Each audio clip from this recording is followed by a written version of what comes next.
Near mint condition, the home of collected editions. And check out that eye, that's exactly what we want to see. Woo, look at that panel, baby. And that, as they say, is that.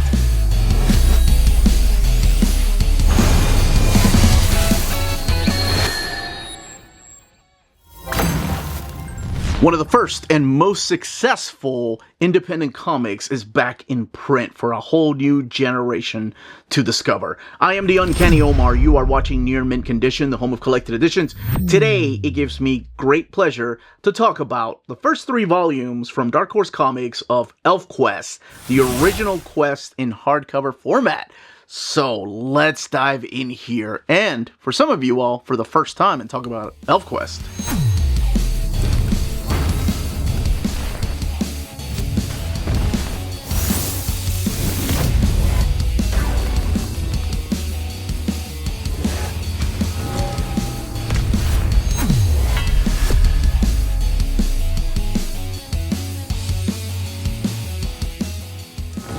Welcome back, everybody. Now, before going any further, a big thank you to the folks at Dark Horse for sending us copies of the newly printed ElfQuest series. So what we are looking at here is the first 3 volumes of ElfQuest, the original quest, books 1, 2, and 3. Yes, Omar, that's what the first 3 volumes means. But this time around, they are doing it in a hardcover format. We've seen them do thick collections, trade paperbacks, and now we have them in hardcover format. Before I look at each of the books here, let's do a quick size comparison. So these are standard size hardcovers. And what that means is that the trim size of the paper is that of a trade paperback. It's just that the hardcover makes it look a little bit bigger. So volume 1, 2, and 3 all have a frame around them. Very similar frame, as a matter of fact. The patterns are exactly the same. Wendy Pini and Richard Pini up there, taking the top billing. The original quest. Book 1, Fire and Flight. Book 2, Forbidden Grove. Book 3, Wolf Blood Caged. And this time around, we have different characters in each of the covers. Really surprised that it took them until the second book to showcase Skywise, because when I always think of ElfQuest, I always think of Skywise. But anyway, over here we have the main characters, really, or I guess these 2 are the main characters right there, Cutter and Skywise. But this time around with Lita, and then there we have Cutter and Skywise, and Cutter and that character that could be a new villain, or it could be a friend, perhaps, and that is Winnowill. So let's look at the spines of the books together. Each one, again, a different color. We have a volume 4. I believe that is solicited for November. So ElfQuest, the original quest, Wendy Pini, Richard Pini, 1, 2, and 3, and then the Dark Horse logo at the top and the bottom. Now, the backs of the books discover ElfQuest, where it all began, the original quest, and then the original ElfQuest saga continues. And then that one says a little bit different, Blue Mountain Lair of the Bird Spirits. ISBN down there. The retail price of these are $29.99. And if you've never had the chance to read these, oh man, these bring back, like, anybody that has ever been to a comic book store or comic book shows, or has just, even if you grew up on the edge of the internet, you have had to come across these unique pictures of these characters that really do stand out. It's like an amazing mix of American independent comics and manga and anime influence. There's so much that goes into these. So we are going to look at the first book and then look at the second book. I'm going to give you the pitch for each of these, while I give you just a little brief history of the ElfQuest series. Alright, the original quest, book 1. It's your red end sheets, ElfQuest, the original quest, Fire and Flight, Wendy Pini and Richard Pini, illustrated by Wendy Pini. Table of contents, where you're going to find each and every one of these particular chapters, and you have an introduction here by Richard Pini talking about how many times this story has been published. Since 1978, almost 50 years, 78, 81, 85, 93, 98, 2003, 2014, and now 2025. Milestones for a comic that was not supposed to be. For a comic they tried shopping around and Marvel and DC said no, and honestly, if it wasn't for something like Silver Surfer, if you know the story of where this really started, with the letter pages of Silver Surfer issue number 5, written by a young Wendy Fletcher, if it wasn't for this and being rejected by Marvel and DC, it's kind of crazy that we may not have gotten these and ElfQuest be where it is. So I'll go back to that letter here in a little bit. Collected in this first book are the first 5 issues of the original quest. The book has 200 pages and retails for $27.99. I'm going to talk a little bit about this book and the next book and kind of give you a brief history in between. So the series, yes, 1978 is where it started, and they've shopped it around. And oh my gosh, it's crazy to see that so many people said no, and they still kept trying. So what the story is at the very beginning, it shows you the creation of kind of these elves and what is to come. And there are some changes that happen later on. As a matter of fact, when I first read this, I just reread these, and I don't remember some of the things in here, and I wonder if that stuff was added after I read the trade paperbacks, because they've released trade paperbacks like in the 80s and in the 90s, and it seems like some of the art and maybe some of the dialogue has changed since then. So if you're a big ElfQuest fan and have gotten every single version of these books, please let me know in the comments down below. So I guess spoilers for the creation of this world.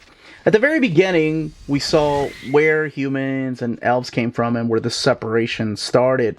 And some of these humans that are about to sacrifice an elf are yelling to their god, Gotara, who thinks that they're the ones that should inherit this world. So this is another Earth. Perhaps it could be our world. And then later on, they kind of explain where these elves may have come from. So this is Redlands, who's been captured, and they're about to sacrifice him, and in comes the chief warrior of this tribe named Cutter. Along with Skydance and a couple of other elves, they rescue Redlands, and you see that they have their own healers.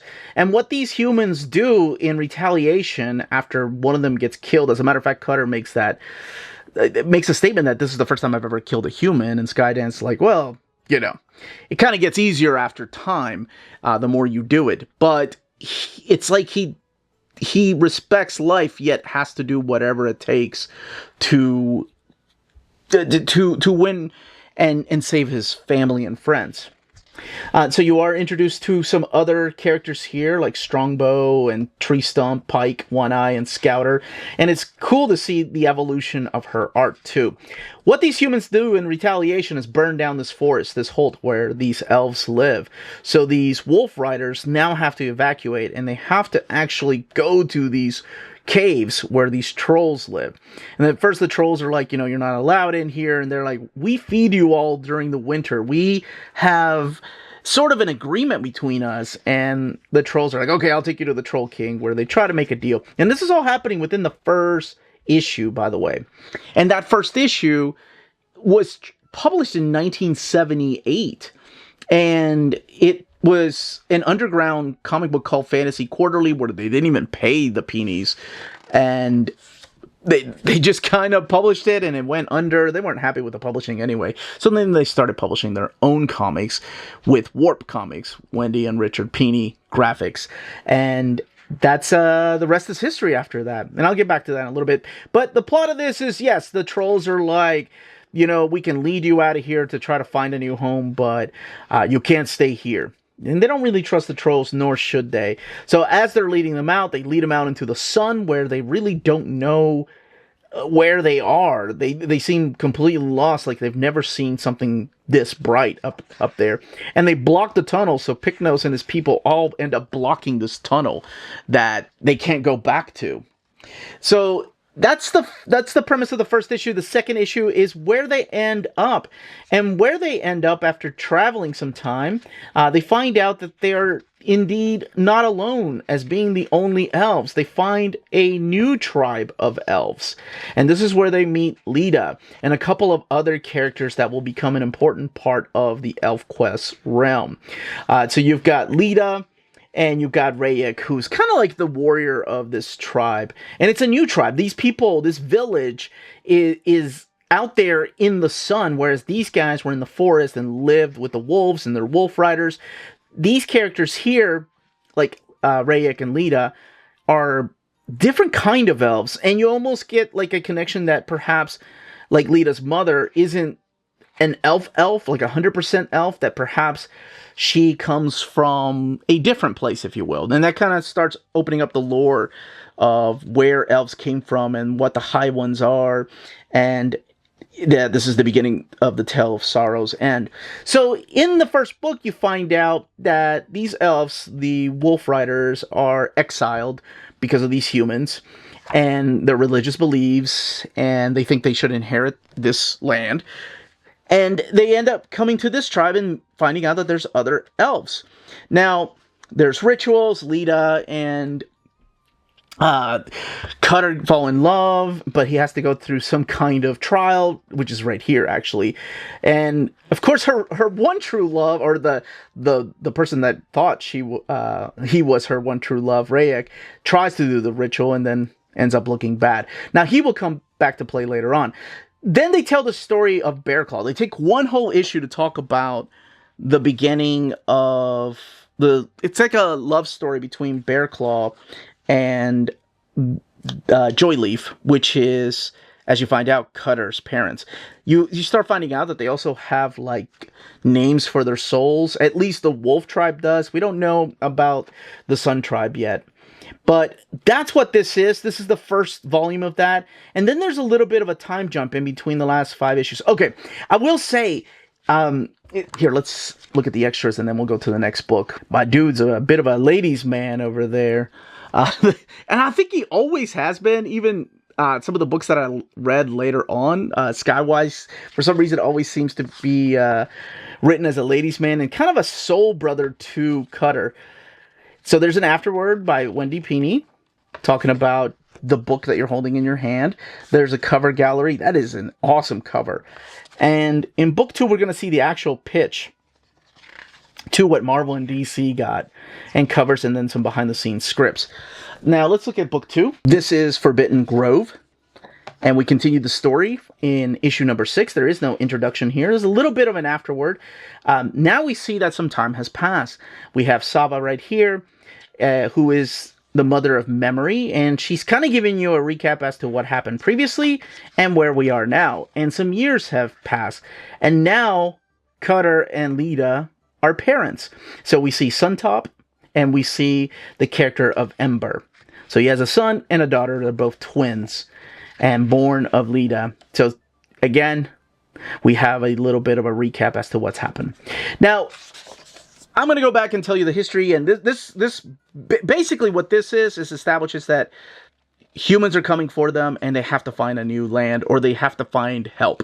So it's both up to Cutter and Skywise to go out there and find some new folks, and I'll come back and tell you a little bit about the characters towards the end. They run into trolls, and of course they run into problems. When they try to publish this through that company, and then they started their own company, then people started taking notes. So again, this is the late 70s, very much before the times of Teenage Mutant Ninja Turtles. And they had this amazing sword and fantasy story where now DC and Marvel were interested. As a matter of fact, Marvel approached them to do their Epic line to kind of kick it off in the early 80s. And that's what's collected towards the end here. They have one of the Epic stories collected in here. That doesn't feature the characters, but it does feature the preservers, which are a big part of the story. But what I find so unique about this is that much like Calvin and Hobbes, in the way Watterson kind of holds his property near and dear, they also hold it near and dear. Because if Marvel and DC had published it at one time, I don't think it would have been as popular as it is now. Because Marvel even tried to do their own thing with the Weird World stories. So back to the Silver Surfer. Why that letter? That letter was written by a young Wendy Fletcher. And back then they would publish her address. Nowadays it's just like you're leaving a Twitter comment on Twitter or Instagram. Back then you wrote a letter and it published her, I think it was a P.O. box, but still, there weren't a lot of girls reading comics back then, so she started getting a lot of letters from dudes, and they're like, hey, you like comics, I like comics, we belong together. However, suave ways people try to approach her. One person stood out above the rest, and that was Richard Pini, and they started talking because of that letter in Silver Surfer, issue number 5. and they got to know each other. She moved, and she actually talks a little bit about that in the first book. She moved out east, and they started talking about this story almost 50 years ago, talking about these characters that she has been drawing since she was 3 years old, and how they evolved. And speaking of evolution, her art evolves just within that first volume. It just becomes something that she gets so used to drawing, like the details and it's just, to me, I love looking at the evolution of an artist within years that you're looking at because you're reading it on like a Wednesday afternoon. You see it happen just like that. So Richard and Wendy had it, and they went to Marvel. They got published for a few years, then they went back, and a couple of other publishers, and then they came back to Dark Horse Comics, where they started releasing the big, thick trades. Those were, of course, in black and white. But the way that they envisioned it, like, is this way. The way that Wendy and Richard wanted is in color, and definitely for a new generations of readers. Now, you may not be familiar with ElfQuest, but you certainly are familiar with the fact that these characters are out there. These characters of Nightfall and Redlands and Rayek and Sava and Winnowill, which we'll see in the next book, Moonshade, Strongbow, which plays a bigger character later on, because you've seen them out there on posters, on comics, but you never actually peeked inside. That was kind of like my journey with ElfQuest. I would always see it at the shop, and it was in the independent aisle, and I was always curious about it. There was another book, Distant Soil. There was another book that was right beside it. I always wanted to check them out. I picked out Distant Soil before picking out one of the issues of ElfQuest. I had no idea that they kept it sort of in print. And that was what Richard was saying at the beginning of the introduction, is that those years are significant because that's when they went back to print with that first issue. So they were one of the pioneers when it came to collected editions and trade paperbacks. They wanted people to continue reading these stories. So in this one, they do run into some humans and perhaps another villain that was talked about in the first book that plays a huge part. And maybe they weren't dead, if you will. Now, we do have the Marvel Epic, and these stories, I swear I think this is the best way I can describe it. It's like almost crossing the line between sword fantasy like Conan and that childlike innocence of like Disney and anime, or like a Studio Ghibli movies, if you will, because even though you have like a lot of innocence, you don't have over the top violence. There's still like classy sexual content, if that's the best way I can put it. And this is really cool. As a matter of fact, Stan Lee is quoted as saying, "Now that's how you do sex in a comic book," talking about this issue right here that was in Epic #1. So there's some nudity in here and sexual content, but it's like really classy. And it introduces us to the characters of, yes, right here, the Preservers, which will play a bigger part in the second book. The sketchbook, this is the stuff that was pitched to Marvel and DC, and even some changes. Like, Lita was supposed to have one of these soul names, but instead they just decided to call her Princess Lita instead of Morning Light, and then the two sons became twins, son and daughter. And then Rayek looking a little bit more buff. There's Ember. And then other ElfQuest stories. These are the ones I read, and just how different those are. All right, the last book, and we'll talk about the build here. So, art on board, and no dust jacket. And we'll look at the spine here in a little bit. But this is the third book, and the third book introduces us to the lair of the bird spirits. And just like that, it's like you feel like you're missing something, but you're not. Some of the wolf riders, some of the tribe have been kidnapped by these bird or high elves, if you will. And we're introduced to a couple of characters. Lord Vol of the Blue Mountain, and he rules it, and they ride a bunch of hawks. And also the very seductive Winnowill, who's a bit of a shape changer.